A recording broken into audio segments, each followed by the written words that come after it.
Hey everyone, TimaeuSS here. Welcome to a NeuroCloud video. So we've got the global release tier list, and I just want to make a shout out to the guide makers over at the NeuroCloud server. This is the CBT, and I know it's done by Mars and also one of the other very active members. So I've played the game actually back then all the way in the CN.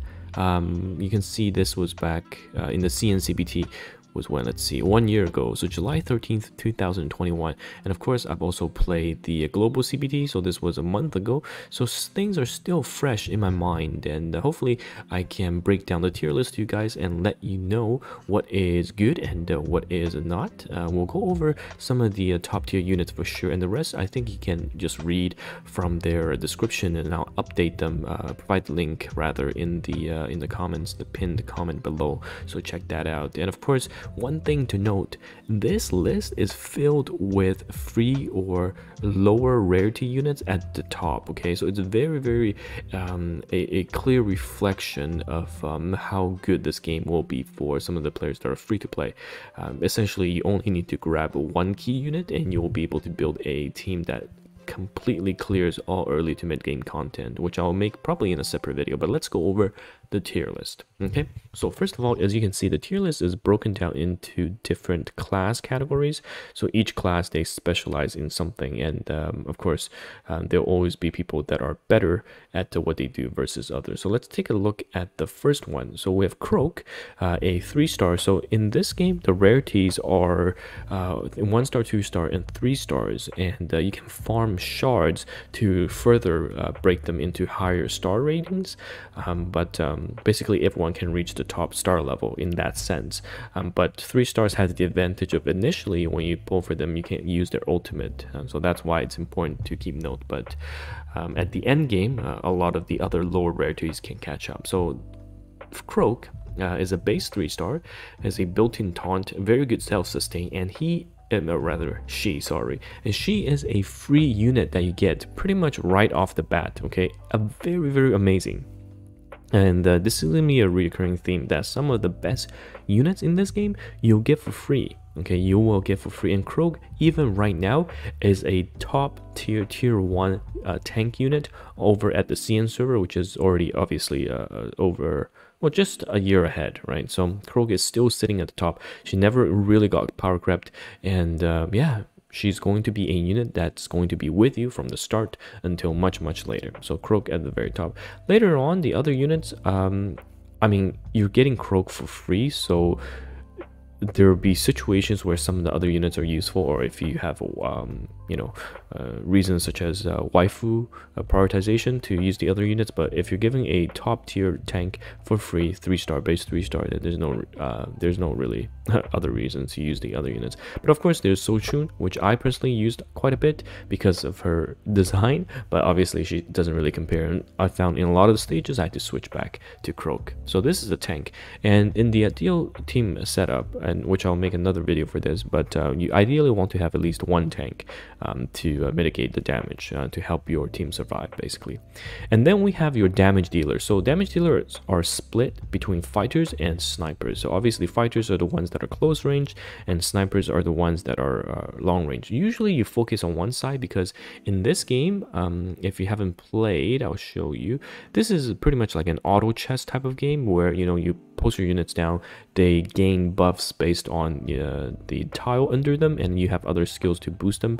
And you can see at the top, okay, those are buffs that you gain as you progress through the stages. So it's got this roguelike aspect of the game, which it's very cool in my opinion. And they buff the same typing in the sense that, if you have a fighter focused team, of course you're gonna pick up all the buffs that buff your fighters, right? Whereas if you run snipers, you're gonna pick the buffs that buffs your snipers. So this is why you tend to focus on one side. So let's take a look at the close range fighters. So in the beginning, we'll have 2 banners. First one is the Aki, and the second one is the Hubble. They're separate banners, but they should be running concurrently. As you can see, this is on the CN CBT. When it happened, we had our Hubble banner, and you can see that Hubble was the sniper and Aki was the close range fighter. So you can choose between your husbandos or your waifus, alright? And Aki is an insane crit machine, okay? Insane crit machine. Basically the pinnacle fighters when you're starting out, and extremely strong, very handsome as well, and scales very well into the late game. So fighter Aki, definitely top choice. And the other ones you can pick up, V. V is, I mean, unique in the sense right now is that on release she'll be the only ranged fighter in the game, and she ignores things like stealth and evasion. Super good, and is part of the 3-star selector that everyone gets for free. So I'll talk about 3-star selectors in a separate video, so subscribe and follow me if you want to know more. But V is part of that, and unfortunately when you got someone as strong as Aki, other fighters are not, you know, not that top tier. So in that sense, again, if you're going for the fighter route, you want the core Aki. Later on there will be other units that gets released that definitely are stronger than Aki in the fighter lineup, or you can run alongside Aki. But usually, you know, at release, people are in agreement with the Aki is the fighter god. However, personally for me, I am more into the sniper side of things. So on my CN playthrough, I didn't get Hubble, but for my CBT on my global playthrough, I definitely got Hubble, and she is so damn good. She does it all. Extremely good damage, AoE DPS in that regards, strong CC. She's got the ultimate that pulls everything together through the black hole, and of course to top it off, look at that design. She is a top tier waifu material, right? Top tier waifu material. So I honestly think if you pick up Hubble, the rest of your team, it's super easy to make, and that team will help you clear pretty much everything the game throws at you from the early to mid game. So Hubble at the very top. The only downside to Hubble is that because she is a hybrid in the sense that I believe it's dual damage typing, so she doesn't scale as much compared to someone like Lamb. Lamb is so strong. She's so strong late game once everything's built from the algorithms side of things and investment, and she basically has skills that inherently crits and also converts attack speed into crit, right? So she basically scales much better as you build stats on her, get the bonuses, stat bonuses from the algorithm, which is quote-unquote like the gear setup in this game, and that's why she is sitting at the top for SS ranking in the end game. All right, and she always goes for the highest HP enemy with her skill, so takes out those tanking, very tanky targets. And fantastic in my opinion, Hubble, and you know, we'll get you to the early to mid game and then you can pick up Lamb after. But for this setup, for the snipers, you can run, a lot of people run like either the single or the dual DPS, and that solves a lot of the problems. But also one unit that is overlooked is this one. This is a free unit that you get, again, very early on, and a very solid DPS at that. Okay, the Fresno, I'm sure I butchered the name, but she is very good. She's got, you'll know when you get her, because she's got this attack that just like scorches the in a straight line the earth right in front of her. So very cool. She also has the mechanic that is able to de-aggro herself when she's attacked with I believe a special teleport, if I remember correctly. It's been a while since I've used her, because obviously I went with Hubble, and but I remember there was a DPS character that has very good survivability, just because if she gets touched, boom, she's gone with teleport. All right, so very strong in that regard. And there was another unit, the 1-star Max. Okay, so she starts at 1-star, so it takes a while for you to build her up to later higher stars, but she was very good because of the true damage side of things, and very high attack speed, and scaling later on. I mean, just look how cute she is. So for sure, for some of you guys, you probably will go for her, but for me personally, I will go into Hubble and into Lamb. So this is the S tier side of things, SS tier side of things for the sniper. Right, and so specialist, so you'll have specialists as well in this game who are quote-unquote sometimes supports or damage dealers depending on what they do, but they're unique. Okay, they're very unique. And the two I want to talk about in this is the Sakuya as well as Angela. Of course, you can have a read on the rest I'll link the link in the description so you can have a read on the rest of the units. But for Sakuya, oh my god, I loved Sakuya back in the CBT because she does so much work if you can get the bleed buffs up. Basically, she's a support, quote unquote support, but she does so much damage, okay? And they've said it, she is the highest AoE DPS specialist by a wide margin, right? And she works really, really well with fighters that inflict bleed. So you can build a bleed-centric team, and yeah, it's quite insane. Just stacking bleed, it does really, really well against some of the boss stages as well. But however, I want to draw your attention, okay, to the one of the S tiers in the game, Angela. So Angela in the early game, you might not see her as oppressive as she is in the late game, okay? And the reason why is because she needs herself like CD reduction, okay?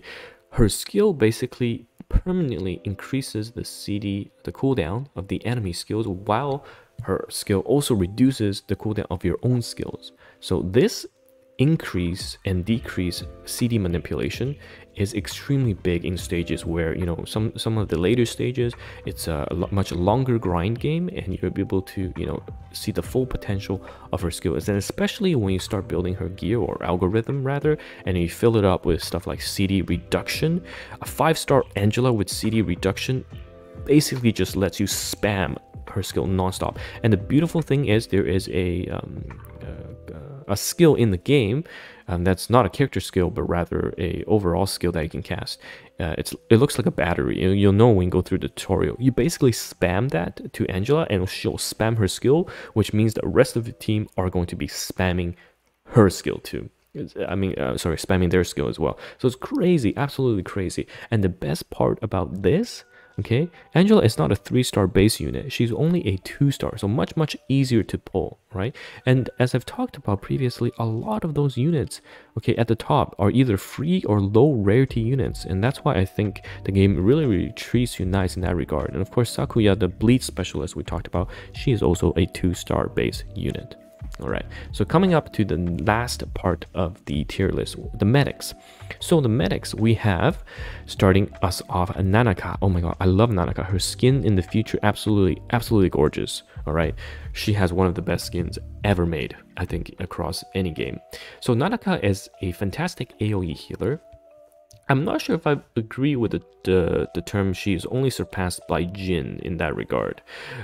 Jin does really well as well, but I feel like overall Nanaka is just much better, and especially in most of the team comps when you're running the 2 damage dealer, 2 healer plus 1 tank, or the dual DPS or 1 DPS with a supporter Angela, the 4 protect 1 strat, you're going to 100% run the Nanaka as one of your medics. All right, and the other one most people runs the Persica, because she's free, right? You get a free star version of her pretty much for free, but I digress. Let's go back to Nanaka. So Nanaka, she's very strong, procs function cards very often just due to how frequent her skill is able to proc the heals, and she's an idol, I guess. That's one of the best reasons. Very well designed character, beautiful, and she prevents one-shots with her ultimate, which is very key in some of the progression stages. So that's why she is rated S+ in the end game. So Florence is, I'm going to be very honest, I didn't use Florence that much in my playthroughs, so I can't really comment a lot on Florence, but I know a lot of people, they use Florence as well, especially for the charm mechanic. But like they said, it's hit and miss, so it's a bit dependent. So personally, I don't like Florence as much. Everything else, I completely agree with the tier list, but I guess the healer part, I have some of my own, I guess, thoughts. But she does provide a huge amount of massive damage reduction to the target she is healing, so very cool in that regard.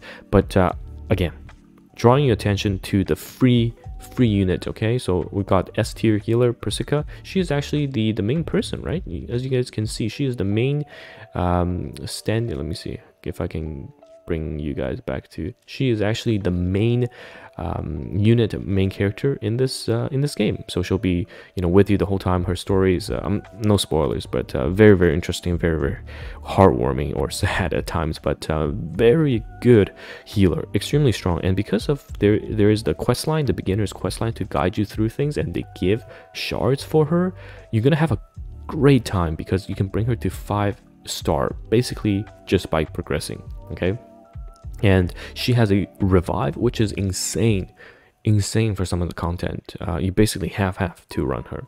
Right, so that's why I think for healers, you're basically locked down to these two options most of the time: Nanaka into Persika. And again, if you're casual and not, you know, min-max, those two will meet the needs for every early to mid-game content. And one is free, and the other you can pick up from the selector that everyone gets. So very good.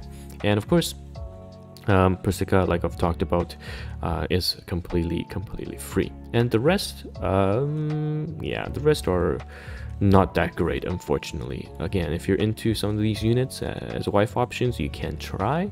I know, you know, people definitely go for Jin as the husbando as well, so you can give that a shot. But for me, those two are the only options. So I'll be most likely building a sniper build, center around Hubble, either a 4 protect 1 with dual healers, double DPS with Lamb, or a or Angela version. I'll see, and of course I'll have a video. But yeah, let me know your thoughts. This is basically me, who is mainly right now a Nikkei content creator. I'll of course be focused on one game at a time, but because I play a lot of gacha games, especially when they're released, and I do a lot of research myself, so might as well just create some guides. Right, might as well just create some guides, because I'm gonna have to learn them, or relearn them in this case, regardless. So might as well just share them, and hopefully you guys find this helpful. And TimaeuSS, I'll see you guys in the next video. Bye bye now.